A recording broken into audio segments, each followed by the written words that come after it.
writing is like, imagine you're in a pitch black room next to a window, but it's pitch black outside because it's like a thunderstorm, so you can't see the stars, nothing. But for some reason, there's no street lights, nothing. It's just pitch black outside, right? Pitch black in your room. But you sitting there, and in front of you is a canvas, and you got your paint, you got your brush, whatever the fuck else you need to paint a picture, you know what I mean? But like you can't fucking see. But you're like, dog, I want to paint this picture. Like I'm sitting here, I got everything ready, but you can't see. And the only time you can see is when lightning strikes outside. You got that little time to put whatever it is that you feel inside on this canvas. Yeah. And lightning can sometimes strike over and over and over again, and sometimes so real. Sometimes it's dry. And it's just about knowing, like, yo, it's striking right now. Like it's coming. Like I need to take advantage of the moment. Yeah. I don't know how to describe it, bro. But yeah, Eric, that's what I'm saying. He's a musical genius, just a genius in general. Welcome to Hella Latina, where I hand the mic back to our people, the first gens, the immigrants, the kids of immigrants, those who exist in between two different worlds, because if we don't tell our story, who will? What does it say? One's my mom's name and one's my dad's name. Oh, what's the name? Maha Nasr and Hossein Abdul Mawla. Oh, I wish I understood that. I wish I could read it too. I can't read Arabic. Oh, but you know, obviously, because your parents' name. No, okay. I know because I asked everyone in my family to make sure it was correct. No way. I can't read it all. Like, that's so funny. Do you have more Arabic on you or no? Nah. Okay. Just that. And it's accurate. Yeah, alhamdulillah, it's accurate. Okay, welcome to the podcast. I'm about to compliment you. You ready? No, thank you, but no. Well, when I first met y'all, Love was telling me how you were all artists. And I'm like, oh, I got to listen to their music. And so I remember leaving and I started putting on all of y'all's music. And when it got to yours, I think I listened to Anita's Reprise first. That shit was like, it blew me away. And I'm saying that with like so much love and so much heart because I love soulful lyrics. I love like how you just mix in these different sounds and samples. It's literally art. And so thank you for putting that out in the world and for letting us chill. Thank you and for so letting much. us enjoy it. Thank you so much for actually paying attention, man. Nah, for real. And I knew then I was like, I have to have him on the podcast because you'd be talking about things. I literally had to write it down. You had Mark on me for my third world vaccination. I was like, oh, he'd be talking about some real stuff. Thanks, man. Why are you laughing? Because this stuff makes me nervous. I told you. Can I ask you though? We're gonna get to like the actual meat of the podcast, but I want to ask you before we get into it, like, how do you preserve this like sacredness of your art in a world that's like you gotta follow trends, you gotta like have followers, you gotta do this, you gotta do that. Like, I feel like you're so yourself and you still like keep it intact. Thank you so much, man. I'm sorry. I'm not trying to be weird. It's just like you're not being weird. It's really nice to hear, and I'm just a bit flustered. This all. But how do I didn't realize that my music had a sacredness in terms of how I just keep being myself and not following trends. I feel like I just make the music I love. I feel like my music sound like the music I love listening to, and from like the artists I love listening to, you know. Yeah. And I've kind of always been like, bro, I was in a hardcore band for fucking 8 years of my life. Like, oh, you were? Yes. And like, I've never really cared about what's hot right now. I just kind of always like just doing what I love, man. Yeah. What was the band you were a part of? It was a band called Set Sights. And it was, why are you laughing? What was it? Because what was it? It's very different. It was like, it's a hardcore music. So like heavy metal type? Heavy metal, like, but like just fast and aggressive. Like some songs are like 200 and some BPM and like. That feels so opposite of what you're creating now. It is. That's why I laugh. My bad. Yeah. How did you get from that to this? Is it all part of you? Is it all like layers of you? I still love that music. I still like make that music sometimes. Yeah. But I mean, I think funny enough, like there was a point where while I was still in my band, I started making beats and stuff like that, and started messing around with this type of music, because I was like, I don't want to die and like this be the only thing that's for my family to hear. You know what I mean? Like specifically my family. Like when I want them to like, oh, I miss Morrow. Let me hear his voice real quick, and they turn on the track and it's like, you know what I mean? Like I wanted something more than that. Yeah, so yeah. I wanted to make like, I knew I wanted to make more gentle music. Yeah. And this is kind of where I landed. It's real gentle. It's soulful. Thank you, like man. The lyrics are fire. We're gonna get to it, but I want to talk about identity first. So because part of what I'm wanting to do, I've been doing this for 6 years, and a lot of how I started, or like the mission which I started with, was how do I help like our community know a little bit more about each other, right? Like the Latin community is so diverse. I'm sure the Arab community is the same, but we don't know about each other. We don't know our own stories, our own histories, because this is not our land, right? And so a big part of like now, I'm like, there's so much similarities with other cultures. I mean, I say Arab and Latinos are cousins, right? Like there's so much overlap, so much complexities, even our own histories are shared. And so all of that to say, I want to interview more kids of immigrants. And so I'm glad that you're here. Thank you, man. And I always start with, how do you identify?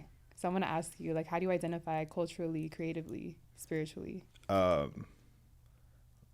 Culturally, I feel like I'm a kid from Florida. Like that's where I grew up. A kid from Florida. Yeah, like don't get me wrong, I'm not trying to say that I don't feel like Arabic or North African or Egyptian or anything like that, but like you're asking culturally. Like ethnically, that's another thing, you know what I mean? But culturally, like I definitely feel like a kid from the swamp. From the swamp is crazy. Yeah. But like I don't know, I loved growing up where I grew up, because it's like I was just always outside and playing and like digging holes for fun and climbing trees, and like it was a really, really, really, like, don't get me wrong, the craziness existed wherever, you know what I mean? Every place has its like bad things, but like I had the opportunity to like not be a part of any of that and like be a fucking kid and like play in the grass and like climb like do all the shit I just said, you know what I mean? And that's why that's why I say what I say. Like I feel like I'm a kid from Florida, because that was like a huge part of my experience. Now granted, I would love to say like culturally I feel Egyptian or Arabic, but like I don't necessarily culturally feel Egyptian culturally. You know what I'm saying? Can you say more on that? Because I don't feel like that Arab culturally. Like I feel like, I know that this kind of, I feel like this is, I hope that this isn't like a. This is exactly what I talk about on the podcast. Okay, I was about to say, like, I hope I'm not like you're messing good. up the whole plot or anything. Nah. But like, I feel like I don't have a lot of Arab homies. And that's not for any like weird reason from me, but like, I've noticed that we don't see the world the same way, you know what I mean? And in terms of like traditional Arab views, like the way like some men can see women, or some men can like see certain roles that they have to play. Yeah. You know what I mean? I respect it, but not 100% like agree with it all the time. And so it's not like something I can be like, oh yeah, I feel like I'm that. You know what I'm saying? Right. Again, that's culturally. Yeah. I still like, I'm very proud to be Egyptian and very proud to be like where my family's from and where we like partially grew up as well. But again, you partially grew up there in Egypt, like growing up, my whole life, half like from the end of September to the beginning of May, we'd be in school in Florida, and then from the beginning of May to the end of September, we'd be in Egypt with my mom, because my parents were split. Oh wow. Yeah. How was that? How did you make sense of that? Sick. What you mean how I make sense? I was going to my mama. Like I was going to see my mama. I love seeing my mama. I love going out there, because I always like. You didn't learn how to read Arabic? I'm kidding. Nah, I didn't learn how to read Arabic. I was too busy loving on my mama and, Aw. and loving on my friends out there and like Yeah. stuff like that. Wow. But And how long was that? Like, how long were you going back and forth? until the revolution started in like 2011, 2012. Yeah, that's when we stopped because they were saying like it was dangerous and stuff for foreigners to pull up. Granted, my cousins went, like Sharif went, Oh, really? Amr went, yeah. Yeah. But we didn't go. Our parents were like, nah, y'all ain't going. Yeah. Yeah. To keep y'all safe. Yeah. Was that like a big moment for you, like a pivotal moment for you? Yeah, Where you that were sucked. I was like, what? Like, this was my favorite thing to do every year. Because, Mm-hmm. like, imagine you're in school and they're like, oh, what'd you do over summer break? Yeah. And like, oh, I went to Disney World. Yeah. I went to Daytona Beach. I went to Egypt. Yeah, exactly. Like, Yeah. I went a flex. to the cradle of civilization and, like, You know. kicked it with my moms, bro. Like, Yeah. So. Well, what was okay, so I always ask about the immigration story because I think that a lot of our story is rooted in theirs because we're here for a reason, right? Like, what's the immigration story? And like, you were born in New York, raised in Florida, and then you're in LA. Like, what is that? What's that journey? Well, from my knowledge, and I really hope that I'm getting this correct from what I remember, my dad told me and my mom told me that after they had my brother, because they had my brother like in America, and then they moved back to Egypt, and they was gonna just stay there, but then like they're like, oh, yo, we're pregnant again, and like it wasn't long before I was born where they made the decision to move back to New York so they could specifically have me there. Oh, wow. So me and Mason could have the same like citizenship and not have to worry about like when they gone we can like not worry about shit in terms of that. I don't know. I mean, I don't know. I thought it was smart. I think it's smart. Yeah. A lot of Latinos do that too. Yeah. So it's I was like literally a month after I was born, we went back to Egypt. Oh, wow. And we was gonna stay out there, and then like I went to preschool out there and like did KG1 and KG2. I don't know what the equivalent of that of those grades are out here, but I did those grade years out there, and then moved out here in like kindergarten. But yeah, well, I don't know many Egyptians out here. Really? Yeah, bro. Shout out to my best friend. My best friend's half Egyptian. Oh, come on now. And half Guatemalan. Actually, I know one half Egyptian. That's a friend of mine out here. And is there anybody else? I met this other half Egyptian dude.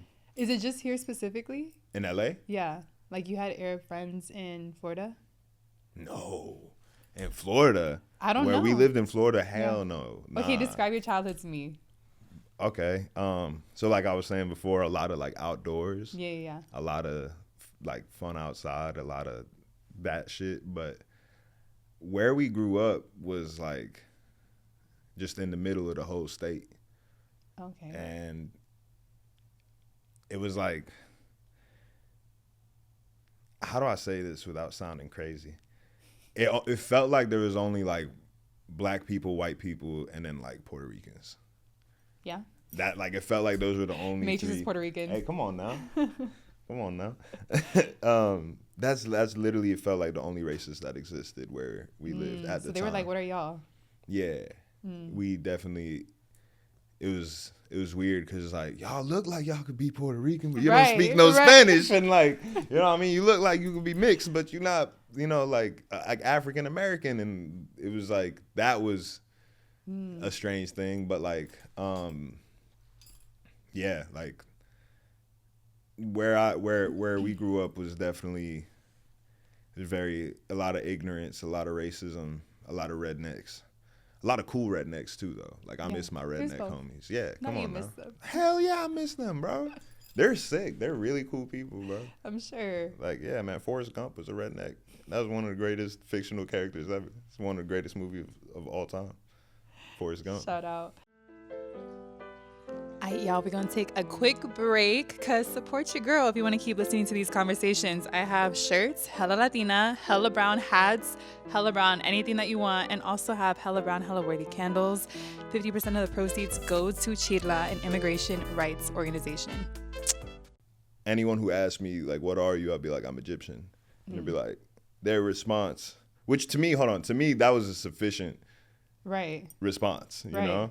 But to most people that I would encounter, it was not sufficient. It'd be like, what does that mean? What's Egyptian, right? Wow. Because I feel like the view on that question of like, what are you or where you from or whatever out in America is very different than like everywhere else Yes. in the world, or maybe just Very a lot of different. different places. Yeah, because Yeah. A lot of ignorance. yeah, they weren't asking me like what my ethnicity was or what my nationality was. They were asking me like, what's your race? And not just what's my race, but like, what's this like construct of race that we understand out here through like fucking 400 years of oppression and all that type of stuff. Right. What is that? Right. You know what I mean? Yeah. At least that's my understanding of it. The way I Absolutely. like compartmentalize to understand that experience for myself. Yeah. And I didn't really have an answer because I've never been questioned like that. Like I always thought, yeah, I'm Egyptian, because you go to Egypt, it don't really matter what you look like, because like a lot of people have this misconception that like Egypt's this like Arab country only, and like Egypt is in my view very like multi ethnic. Like I've met Japanese Egyptians, I've met Arab Egyptians, I've met Black Egyptians, I've met white Egyptians, I've met like every, just like out here, bro. Like, and I feel like at this point, especially because historically Egypt's one of the most conquered lands, like on the one of the most conquered nations on the face of the earth. A lot of history there. A lot of history, a lot of mixing, a lot of conquering, and so like the genetic populace is just so different, and like you really not gonna know unless you take a DNA test, and even then, like how accurate are these DNA tests? So real, you know. But so real. That's kind of like what my path led to. So it was just like a really strange thing that I couldn't answer. Just to go back to like the main point I was talking about, like I couldn't answer it for a really long time because I didn't know. And that led me to start like researching like what is an Egyptian, you know what I mean? What is an Egyptian? And that's so real. Like I said, and I feel like all throughout that research and like realizing Egypt's origin and like what's happened to it and like colonization and like all this type of stuff, it led me to be like, okay, I'm not gonna know unless I do a DNA test. So I went and I did a DNA test. Oh, you did? Hell yeah, I did. I was like, I need to find out what the fuck I am. I was on this quest. And like I paid $100 and like spit into this tube. What was it, Ancestry? What was it? It was 23andMe. Oh, got you. And they get back to me and they're like, you're Egyptian. Period? Literally, like 98% Egypt and Sudan, and then like 3% the Levant, which is like the Arab peninsular area, right? So I'm like, I just spent $100 to know some shit I already knew. You're Egyptian. Yeah. And I feel like, I don't know, I like, whether it's like Egyptian or like Afro-Egyptian or like mixed Egyptian or whatever, like, I feel like I resonate with any of those titles ethnically. Yeah. But back to the main question you asked before, culturally. that's why culturally I can't fully say like, oh yeah, like it's layered, and this is exactly the point. Like we all deal with this complexity of identity because we're all kids of immigrants in a country where this is not our own history, and so we be sitting in these. I used to hate history because I'm like, this has nothing to do with me. Like they're not talking about me. You know what I mean? But I'm like here on this land, so maybe I should learn it. But it wasn't until I got older. I'm like, what am I? Like, I know I'm Honduran. I'm, like, really proud to be Central American, but, like, what does that mean? What does that, like, look like? How do I embody it? What does that look like? What does that mean? Honduran, Central American, it's, like, the small... So, there's Mexico, and then you have, like, this little piece of, like, Central America, and then it hits South America. It just means being me. And that's, I guess, the point. Like, there is no way to be Latina. There is no way to be Honduran. It's just, like, who I am. It means I love to eat Honduran food. I love to cook Honduran food. I dance punta, and I don't always dance like anything else. But, like, we have our own music, our own flavor, our own, like, we say sazon, which means flavor. And so it's like that. It's like there's no right way to be it. But to understand, like, Hondurans are here because there was a whole, like, Western, you know, they be going in and be doing, like, coups around all of Central America, around all of the world. And the reason that Hondurans are here is because they were in our land and they basically like ravished the land with bananas. Bananas like was like the reason that so many immigrants came over here. And that's a whole different story we're not gonna get into. But that's what it looks like. It looks like whatever you want it to be. And so I want to know about you though. Like, how did art come into your life? How did creative expression come into your life? You're over here playing in grass. You're over here in Florida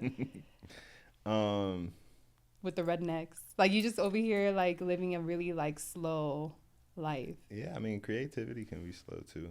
No, it is. It's not a fast process. How did it come into your life? It's definitely not a fast process for me. I feel like my first, like I don't know, bro. I was always like a creative kid. I feel like every kid is a creative person. Like, absolutely.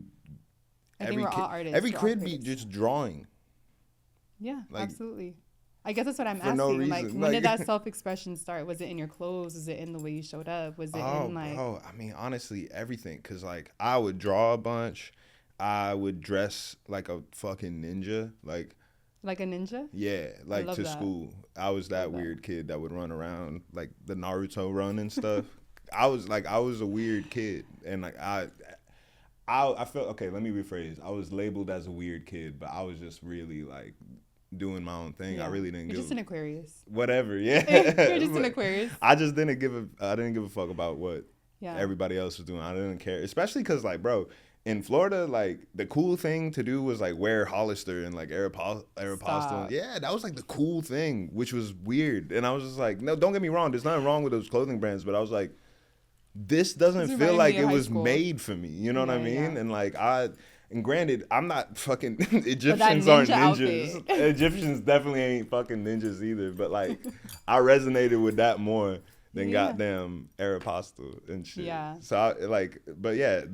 I would draw all the time. I would always dress super weird, and like went through like a phase of like, not even a phase. I started like doing martial arts when I was like 6, and I love martial arts, and I feel like that's super creative. Like doing like taekwondo, and then started doing like Muay Thai, and I don't know, when I was 14 is when I started fucking around with music.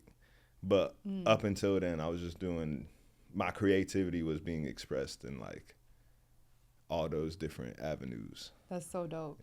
Thanks. So at 14, what was the first, was it a song that you did? Was it you singing? Like, when did music come in and what did it look like? Well, music came in like way before that. But I wasn't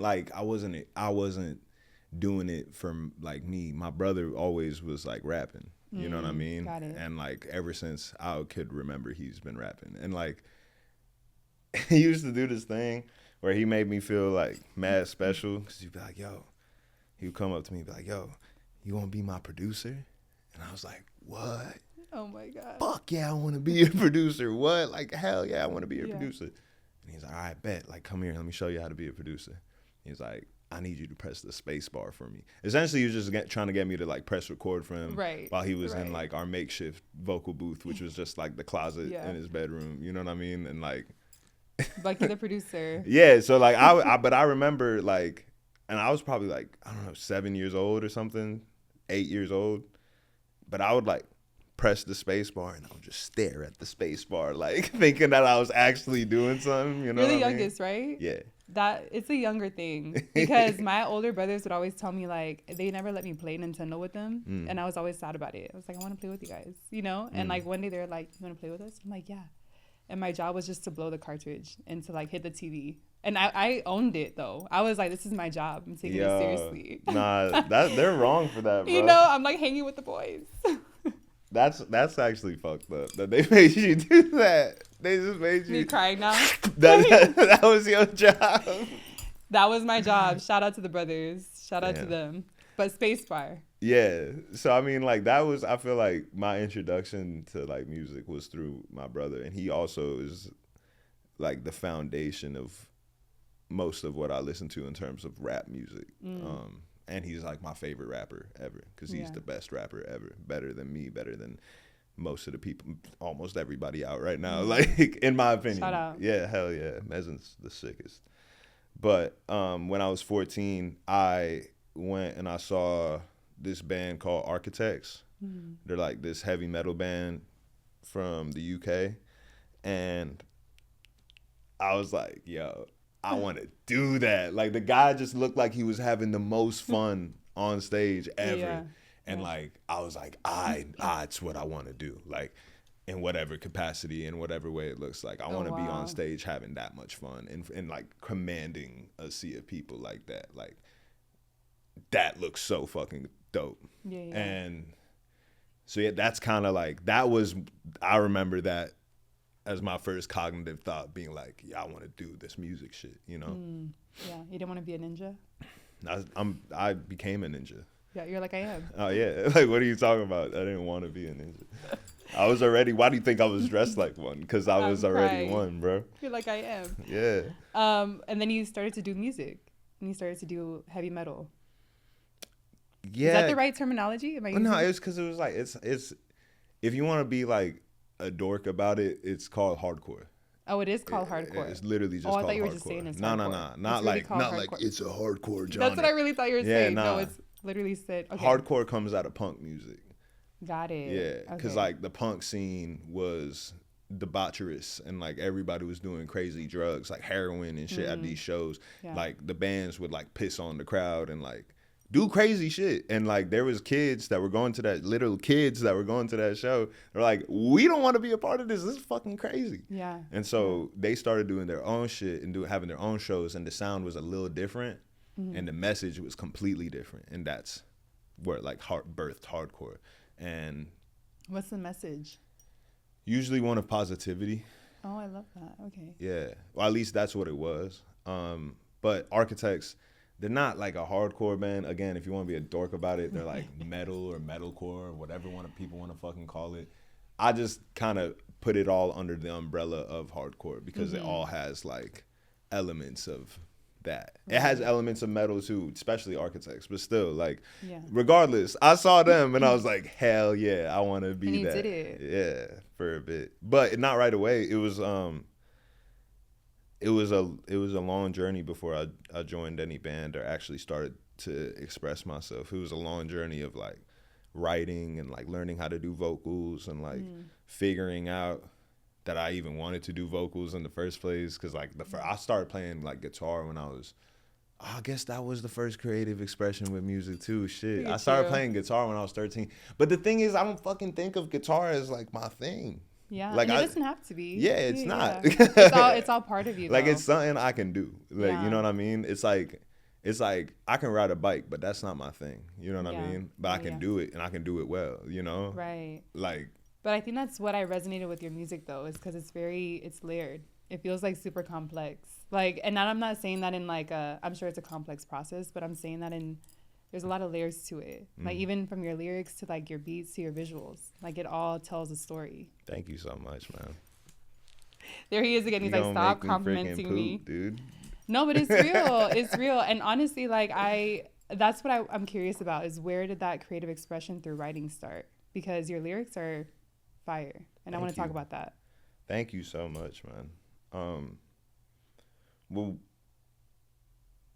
by the time I was 15, I knew I wanted to like be a singer of a band, and so I would like write poetry or like not poetry. There were lyrics, but like it is poetry. It is poetry. You know what I mean? It's words that rhyme, bro. Like sorry. It's words that rhyme. Yeah. Sorry to all the hard ass rappers out there that don't fucking want to claim that they write poetry, even when they talking about. It's fuckery, literally poetry. It's still poetry. It's literally even if poetry. you're talking about gang shit, it's still poetry. Like it's absolutely. Tupac was a poet. Yeah. Through and through. Literally. But yeah, so I was just writing to nothing, like to no music, just like writing shit and just practicing that. And I finally joined a band when I was like 18. And I started like that's when I like really started writing. But I feel like my first project with my band, the shit I wrote was pretty fucking depressing. Really? Yeah, because it's just not a good time. But like not a good. I feel like a mixture of it being a kind of like a crazy time in my life with the fact that I'm like in this scene of people that like kind of don't appreciate their lives and like don't really see the bright side of things and maybe are a little bit more cynical than your typical group of people. Yeah. Is that just your surroundings? Is that what you're talking about? I think that's a lot of people in general, but I think that's also, you can find that a lot in the hardcore scene. And a lot of people in my group of friends, I feel like had that point of view at the time of my life. I don't think that I was being that, I wasn't being, intentional. I wasn't being intentional with who I wanted to be friends with, because I was just like wanted to be in a band and wanted to do music. Yeah. Like, and you're young too. Yeah, I was 18. Like, yeah, you know what I mean? Yeah. And I realized this once I left the band, but like I was like, oh, me and none of these people, maybe like two. Maybe like two, but like me and none of these people speak the same language here. I made friends throughout my time in my band that I still hold dear, and like they just live in different parts. They're not from here, you know what I mean? But like it was something about like the Southern California hardcore scene where people were just like, I'm like, this is the most opposite of me ever.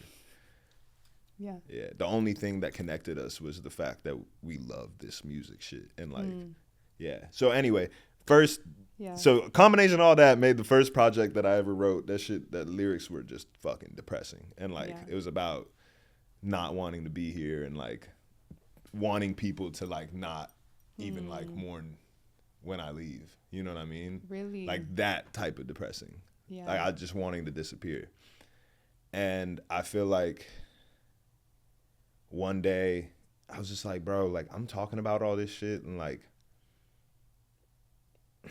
I'm like, this shit is whack, bro. Like this shit is not, it's not serving me in any way to like think this way or to feel this way. And like, I'm not gonna fucking not feel this way if I keep singing about this shit and I keep writing about this shit. Yeah, bro. Absolutely. So there was a dramatic shift where I stopped completely writing about like self-deprecating stuff and just kind of started writing about like positive things. And like the last project that we made is like a good reflection of that. But also in that last project was very like influenced by Rage Against the Machine, which is like, I know that. Yeah. So like, I don't give a fuck what anyone says. That's a hardcore band. I don't give a fuck what anyone says, bro. Do people not say that? Hell no, because they're like one of the godfathers of nu metal and shit. And 100% they are that. But people want to forget about that.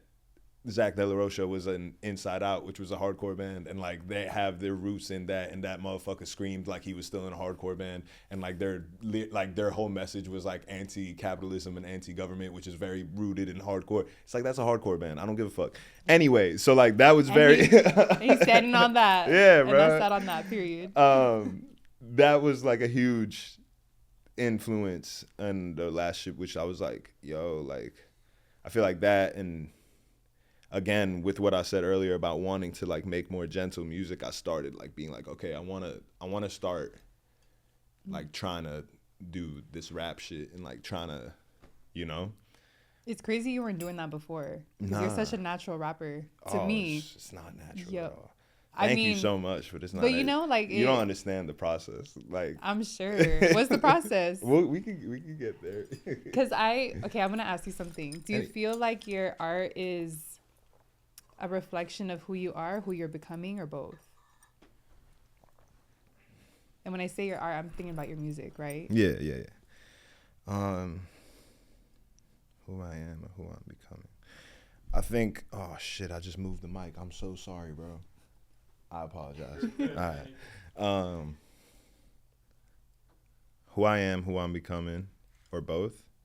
I think it's those two as well as who I was, because a lot of my songs have to do with like how I felt in a moment or in a time or whatever. Yeah. So it's just like, it's me, whether it's past, present, or future. Do you feel, because one of the things that's really interesting as I'm hearing your story is you're like talking about self-deprecating, right? And then making gentle music. Yeah. And I'm saying it in that way because do you feel like it's a reflection of where you were? Like, were you being more gentle with yourself? Was there a lot of healing that you were doing on your own that reflected in the lyrics that you were pouring out? Yeah, no, 100%. I feel like I used to I used to be not the best person. I feel like I didn't really care about many people's like emotional well-being and stuff. I was just very focused on finding whatever felt good and like just like following selfish desires. And I got caught up in that because I was like, I hurt people's like emotionally. I didn't fucking, sounds crazy, like to nothing like no weird physical shit, nothing like that. But I hurt like a few people, and like that was just like brought in my face, and it was like, yo, like look at yourself, like is this who you want to be? And the answer obviously was no. And so it was like, okay, I'm fucking like 19 years old right now. I can either continue on this path of being like a selfish prick and just like not give a fuck about anybody and like burn every bridge I can out of selfishness, or I can like grow the fuck up and just like realize, yo, that's at not 19. Wow. Yeah, I mean, granted, it wasn't like like I still feel like even now, like I'm 30, I still feel like I'm learning a whole lot. But okay, 30. Yeah, I'm turning 30 this year. Come on now, 96. 96. Stand oh, up. 96. Mm-hmm. Oh God. The year, I'm not ready. I'm not ready. Tupac died, man. Oh, that's sad. I wanna get into your music. I literally have questions written down that's specific to your music. But I wanna know like the process of you creating, because your music is, I'm telling you, it's complex, it's layered. Thank you, man. And we're gonna get into specific songs. But what's your creative process? Do you have to create conditions for you to create? Like, you laughing? Oh, what man. is it? What is it? It's not. I wish it could just be like as simple as like, yo, like this sounds cool. I want to write a song about this. Okay, like boom bap. I wore a hat. Like, you know what I mean? Nah, it's not. Not you. Are you rapping right now? No, that's not rapping. I'm just saying. Like, for example, it's sometimes, bro. I'm not gonna lie. Sometimes a great combination of inspiration and like the perfect canvas appears, and I can like, I'm inspired to paint whatever I want, whatever picture I want. But most times, because I liken writing lyrics to painting, because I'm trying to get the picture across. You know what I mean? Right. I'm trying to show you what I'm saying. I'm trying to tell. But it's like, how obvious do I want it to be? Like how much of this story do I want to show you without it hurting myself to reveal? You know what I mean? It's a really vulnerable thing. Yeah, it's like jumping off a cliff for real. That's how it feels sometimes. I feel it. I have a really good friend. His name is Eric. He's a musical genius. Shout out to Eric. Bro, Eric is amazing. This is his band. Anyway. Shout out. Come on now. He told me this shit, and I was like, that's the realest thing ever, and I'll say it all the time. But he's like, writing is like, imagine you're in a pitch black room next to a window, but it's pitch black outside because it's like a thunderstorm, so you can't see the stars, nothing. But for some reason, there's no street lights, nothing. It's just pitch black outside, right? Yeah. Pitch black in your room. But you sitting there, and in front of you is a canvas, and you got your paint, you got your brush, whatever the fuck else you need to paint a picture, you know what I mean? But like, you can't fucking see. But you're like, dog, I want to paint this picture. Like, I'm sitting here, I got everything ready, but you can't see. And the only time you can see is when lightning strikes outside. You got that little time to put whatever it is that you feel inside on this canvas. Yeah. And lightning can sometimes strike over and over and over again, and sometimes so real. Sometimes it's dry. And it's just about knowing, like, yo, it's striking right now. Like, it's coming. Like, I need to take advantage of the moment. Yeah. I don't know how to describe it, bro. But yeah, Eric, that's what I'm saying. He's a musical genius, just a genius in general. And he when he told me that, I was like, oh my fucking God, that's so real. Because that's literally what it feels like. Yeah. I've certain songs where lightning strikes repeatedly and it just comes out, it flows out like fucking just seamless. I'm like, oh yeah, this makes sense. Okay, yeah. I know exactly what I want to talk about. I know exactly what I'm gonna say. And other times just pitch black. Other times, like I have one song, this is gonna sound dumb, but it took me 6 months to write. That doesn't sound dumb. But it's like the song that's out there? Mm-mm. Oh, okay. I'm gonna, inshallah, I'm gonna put it out, but okay, we waiting. It took me 6 months because like I like wrote one part of the song during another session and I was like, oh no, this is special what I'm writing right now. I'm gonna save this. So I saved it, and then like a couple months later I was making a beat with a homie of mine, Josh, big up Josh, Josier, you know what I mean? And when we made the instrumental, I was like, yo, this is sick. And like shit just started coming out. That sounds crazy, but like the words just started coming out, you know what I mean? Sorry. And the what I had written from like months prior, I was like, this and what I'm writing now like are the same. And then I like took a bit of time to put them together, but yeah, 6 months after everything. Like, and the other songs, no, it doesn't take that long. Some like I said, some songs can take one night. Some songs can literally, like one of my songs, Danny Phantom, I think I wrote that shit in like 20 minutes. No way. Yeah, but that was like something that also a lot of people don't know. That was like the second song I've ever written. No way. The second song. What was the first one? No, I don't know. But like out of a catalog of ideas that I made when I first started trying to do this like solo shit for real. Okay. I was like, that was the second rap song I ever seriously made was Danny Phantom. That's a fire song. Thank you so much. This is going to be an interesting question, but what are you trying to communicate through your lyrics that you feel like you can't communicate in a conversation? Sorry. I feel like there's a phenomenon. Is it phenomena or phenomenon? Does anyone know? Phenomenon. Phenomenon? There's a phenomenon that I feel like everybody can experience, or not can experience. I feel like everyone does experience. But we can't explain it. There's like, maybe not even one. I feel like there's multiple phenomenons that. I think if it's plural, it's phenomena. No? I don't know. I asked you. All right. There's We're things, gonna figure it out. Bro, there's things in this life that you can feel that you can't fucking explain.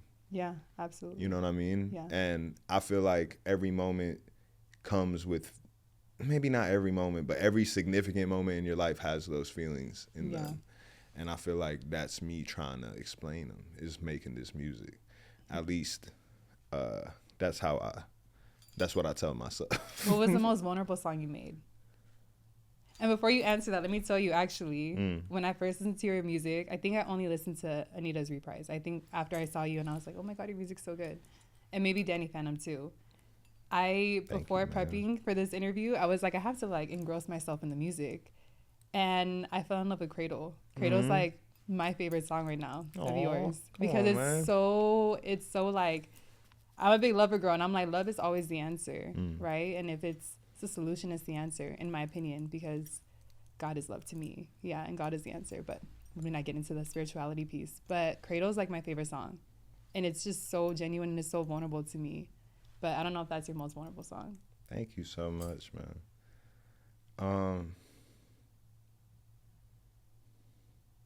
Cradle is pretty vulnerable. It feels super vulnerable. I'm trying to think. Thank but you, let me not give you the answer. Nah, I'm trying to think because like there's only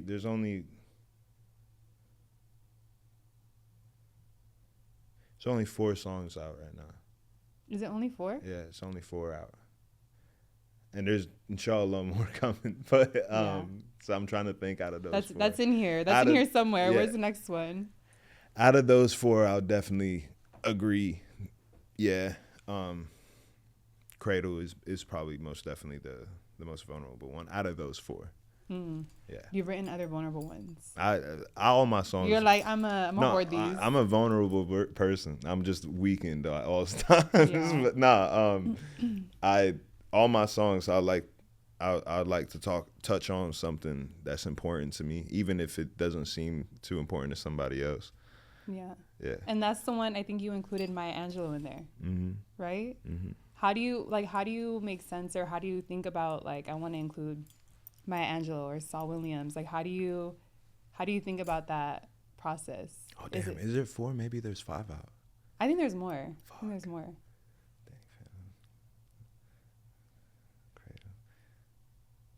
There's 5. Shit, you right. I still think Cradle is the most vulnerable one out of the 5. Damn, that's embarrassing. Nah. What was the question again? Okay, you got 5 songs. How do you like know what to include in your songs? Yeah, like Maya Angelou and Saul Williams. I'm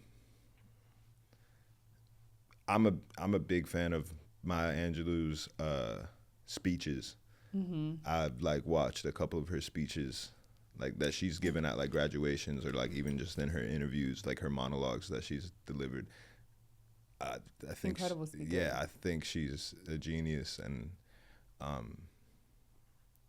I love the way she articulates things, but also the perspective that she provides. So I don't know, like that Cradle is about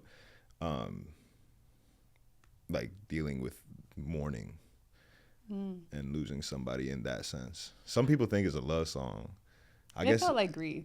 Yeah, I guess it is a love song in the sense of I love my grandmama, but is that what it was about, your grandma? That's sweet. Yeah, it felt like a sweet, tender love like that. It didn't feel like a love song. It felt like an acknowledgement. Oh, thank you. Like man. a nod, like something, like an ode almost. Thank you, man. Thank you for paying attention. I had to do my research. I'm like, I had to go in here and like really know what I want to ask, because every creative process is really different, and that's why I asked you, because you picked a very specific part of Maya Angelou's like words. So do you have it in your mind already? Do you have it like? Do you think about it after? I'm curious about the layering, the complexity of that. Cradle.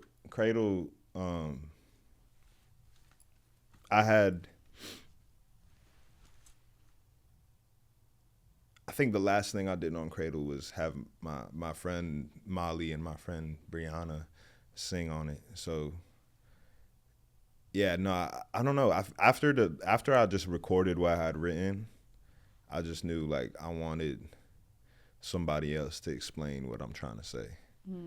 And why not her, you know?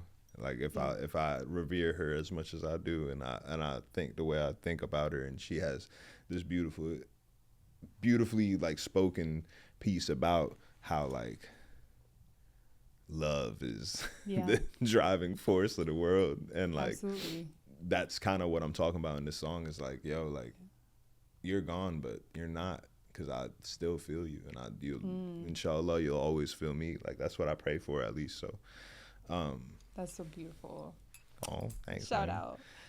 And I want to also ask about spirituality, because, listen, I had to write this one down, because you had Saul Williams in one of your songs. I forgot what song it was. Don't wait, be patient. And which is a whole concept in itself. You ain't got no figures, I swear. I swear it feel like I do. You promise? I promise. You promise? I promise. Do I? Let me see. No, I'm not gonna. Then how am I supposed to tell you? You can't see it right now? No, because your nose is pointing down. Your nostrils, I can't see up them if your nose is pointing down. You said look up. Yeah. Okay, you have Saul Williams in one of your songs, Don't Wait, Be Patient. And you have Egyptian mythology in there. Like he talks about Horus. Am I saying it right? Son of Isis, son of did I write it down? I didn't write it down. Son of Osiris, but it's an Egyptian mythology. Was that intentional to have it in there? It was intentional to have that piece from Saul Williams in there, but it wasn't. I didn't like. It's not like I was like, oh, it's because he's talking about the Egyptian stuff. The main reason why, like, I just that there's a line in that poem where he says, "Never question who I am, God knows." And that's like the main reason why I wanted to use that. My homie Weaver, who's one of the most talented, creative, just I love all these special shout outs. people. No, I love bro, all these Weaver shout is outs. so sick, bro. He's also like one of the most gifted rappers in Los Angeles as well. He's amazing. He's the one who put me on to Saul Williams and that movie Slam, and that excerpt, that piece is from that movie Slam. And got you. I thought it was intentional. I was like, oh, he's even being intentional about putting Egypt in here. Oh, no. I mean, but it's just like, I guess it's just like perfect placement from the divine. you know what I mean? It really be that. Sometimes it really be God. It's just like, bro, Weaver made these pants for me. The same guy. Yeah, Weaver, who showed me Saul Williams. He made these pants for me, and I'm not about to show you because it's like wildly inappropriate. But the tag inside, like here, these like, cause he takes jeans, he'll take a bunch of jeans, cut them up, and put them all together, and make like a new silhouette out of them and stuff. He's really dope. He has a brand called the Ancient Youth. That's what he does, and on top of rap. But these pants, one of the main pair that like has the little tag, like the care tag, were made in Egypt. No way. Yeah, bro. And I was like, did you plan on that? He's like, nah, bro. It just worked out that way. And sometimes that just be happening in life, be the man. divine. Yeah, bro. How much of like your identity is in your music and your lyrics? All of it. All of it? What do you mean? Like your identity, your culture. Oh, how much of my, like, okay, my bad. I thought you meant like my identity as in like who I am. Yeah, it's in it. I meant like culturally. Yeah, culturally. If at all. No, it's in there because I talk about my spirituality a lot. And I feel like most people that are from where my family's from are very spiritual people. Very, very spiritual. Like, I don't know many people out there that are atheists. Right. Not to say that it don't exist. I'm sure it do. But, like, it's like, fucking, it's like, what? Like, you know what I mean? Yeah. But, yeah, nah. And I feel that in your music. Thank you, It's like man. very faith. Thank you, faith yeah. and spirituality. Yeah, I think that's the main thing. Even, like, in the one time I speak Arabic. Isn't that song? It's in Anita's Reprise. The one time I speak Arabic, it's like an Islamic greeting. Right. Yeah. Assalamu alaikum. Yeah, exactly. Yeah. That's fire. Alaikum salam. I want to tell you one of my favorite lyrics of your songs. Don't be all shy. I'm already, yeah. Eyes on Tomorrow, what's the meaning to a moment? That just stuck with me. What's the meaning to a moment? And that song in itself, I think it's the same one. Don't wait, be patient, right? It felt like a very first gen song. It felt like a very Kid of Immigrants song to me. Really? To me, like it felt like a mirror to like my own experience of like how do you actually be patient? I think like one of the things that I deal with is, you know, when you don't come from a lot or when you come from an immigrant background, it's like this ambition almost like drives you, but it can drive you to a wall, right? Like you just want more and more and more. It's never enough. And my mom used to always tell me like, you gotta just be patient. Everything, there's time for everything, just not all at once. She would always tell me that. It's in Spanish. I'm translating it for you. But you know, para todo hay tiempo, pero no va a pasar a la misma vez. So like, it's never gonna happen at the same time. And that's why Don't Wait, Be Patient was so interesting to me as a lyric, because I'm like, those are interesting words, but it's real, you know? Like, how do I actually practice patience? And it's not my strong suit. So it really felt like a first gen like song to me. Was that like, do you resonate with that? Do you feel like it wasn't? I resonate with what you're saying, minus the one thing of you're like, patience is hard. I feel like, alhamdulillah, like I've always had to. It's tough.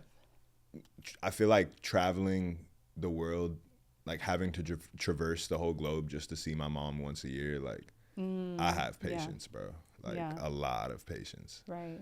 And I think it's when you're in a situation where you're like, okay, like it would be a dream come true if I can make my creative expression the source of like my means to survive, you know? Yeah. Like, you put yourself in a very like crazy situation of like, yo, like,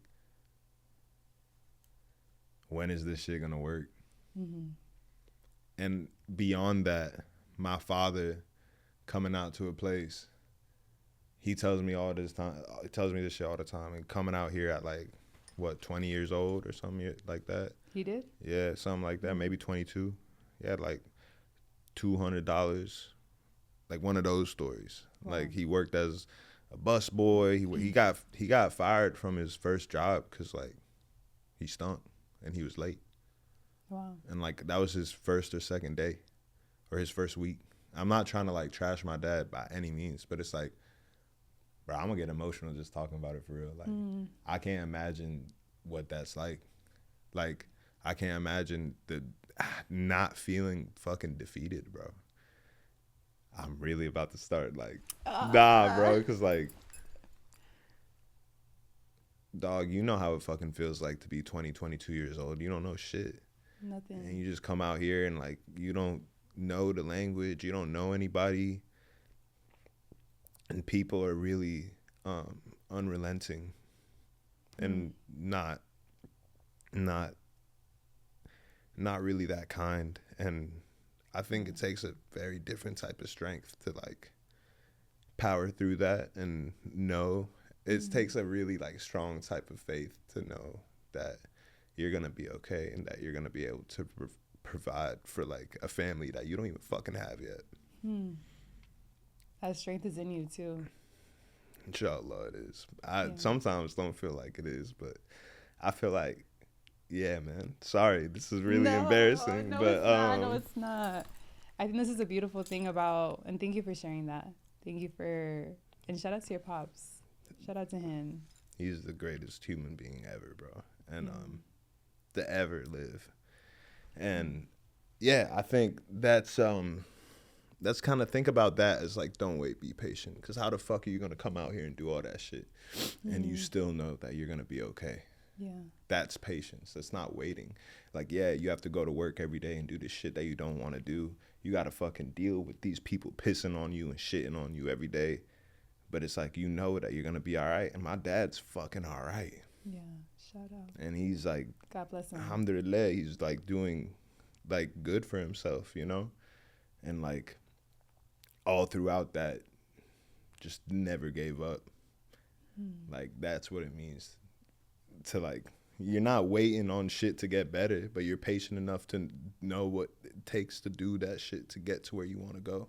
Yeah. You know what I mean? Patient enough to like just hold on to this shit, you know? Even if it fucking sucks, hold on to this shit. Yeah. You know? And thank you for sharing that, because I feel like this is the conversations I want to have across all of our communities, because kids of immigrants, like, we deal with this. And that's why I'm telling you, like, the power is in you, because I think like this system others us a lot, and we don't always like belong in certain spaces. But I'm like, if our parents can make a way and a will and have faith while doing it, like, we got it. Inshallah, man. And that power is in us. We got to be reminded of that. Because it's easy to like feel defeated. It's easy to be like, how am I going to make this work? You know? Well, I mean, that's what, I'm just blessed to have that example. I feel like it's like, that's something that I'll try to tell myself to like, whenever I'm going through whatever it is I be going through. It's like, yo, like, you're that man's son, you know? Dead ass. Are you ready for a little rapid fire? Whatever, while we wrap up? Sure. Do you need anything? No, I'm good, I promise. Thank you for sharing that. Yeah, man. And I hope your dad sees this and is like smiling. Oh. I really do. Okay, rapid fire. A song that feels like home. And home is whatever you want it to be. Any song by Sade Adu, but the first one that came to mind was Your Love Is King. Oh, I love that song. Yeah. I love the Sade Adu is my favorite artist of all time. Like, in terms of like across all genres, including, like, that's my favorite person. And a word that defines your music.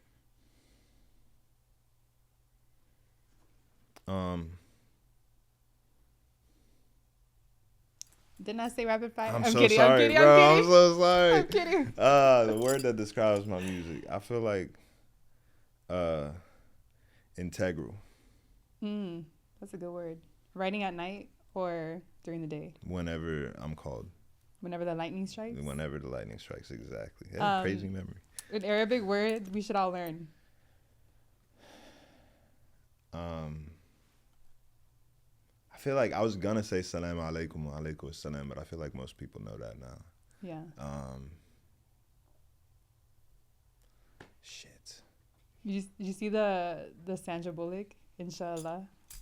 You see what she said? That? Inshallah is a good one. I feel like, hold on, I'll speak on this real quick. A lot of people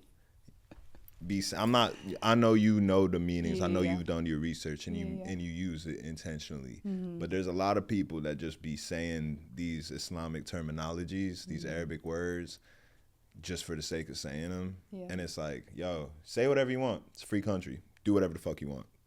I don't care necessarily, but I would advise you to learn what these things mean because they're beautiful.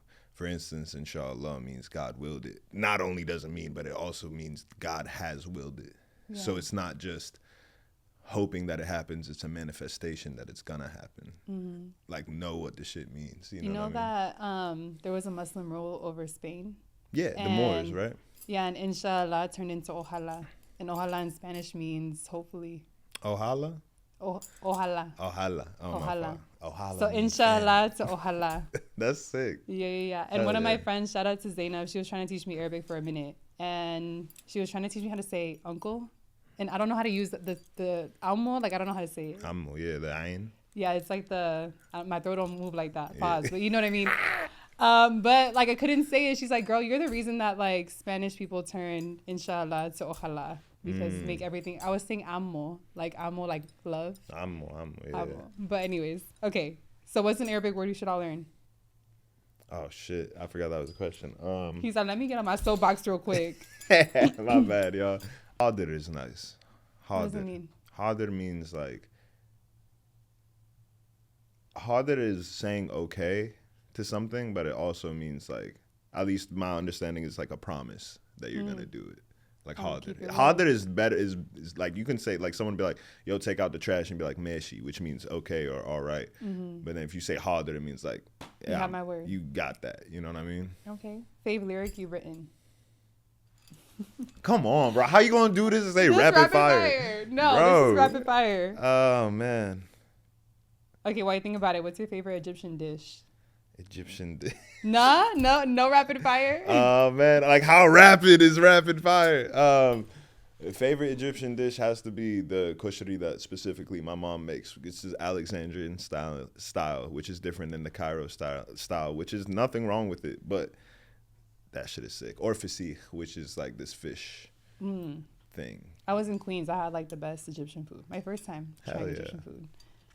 Favorite lyric? Oh yeah. I couldn't think about that and answer that. At the sorry. Same time. I know.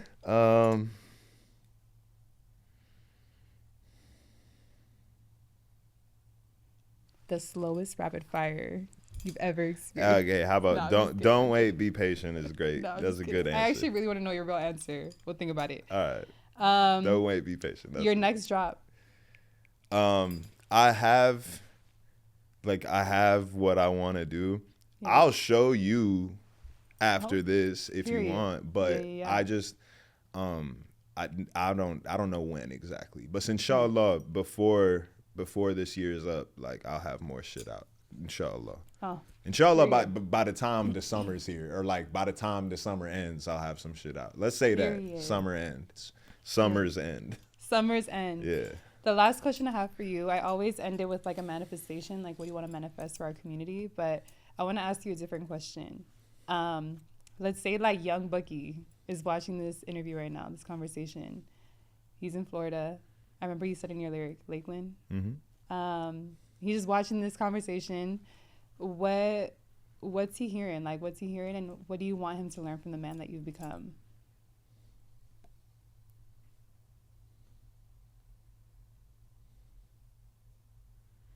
I would probably tell myself,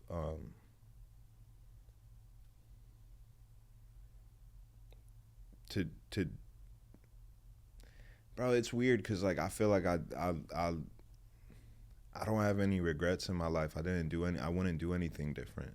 It doesn't have to be different. So I'm like, what am I supposed to tell him? I keep doing your motherfucking thing, kid. Period. You know what I mean? Keep wearing those ninja outfits. Don't ever question that ninja outfit, bro. Don't ever question that shit. Wear Spoken that like headband. a true Aquarius. I'm being serious, bro. Yeah. I still have my Naruto headbands. I still have my like kunai knives and like all this type of stuff from the anime world. And like, bro, I don't give a fuck what anyone says. Like that shit builds like such strong minds for a child. Like the lessons learned in those TV shows are different, bro. Yeah. I don't care what anyone says. Keep watching anime. That's what I'll tell myself. Period. Yeah. Thank you so much for being part of this. Bro, thank you so much for having me. And thank you for just being you. Like, really, like, I be joking and saying Aquarius, but, like, you dead ass an Aquarius. Just unique. Man, that's what I meant. Like, man. You an alien. You an alien. Alhamdulillah, man. We all aliens. Thank y'all so much for listening to this podcast, for loving on this podcast. If you vibing with it, share it with a friend, comment below, or DM me. Let me know how you feeling, and listen to previous episodes. And if you want to stay tuned on all things Hella Latina, follow us, subscribe, all the things. The links are in the show notes.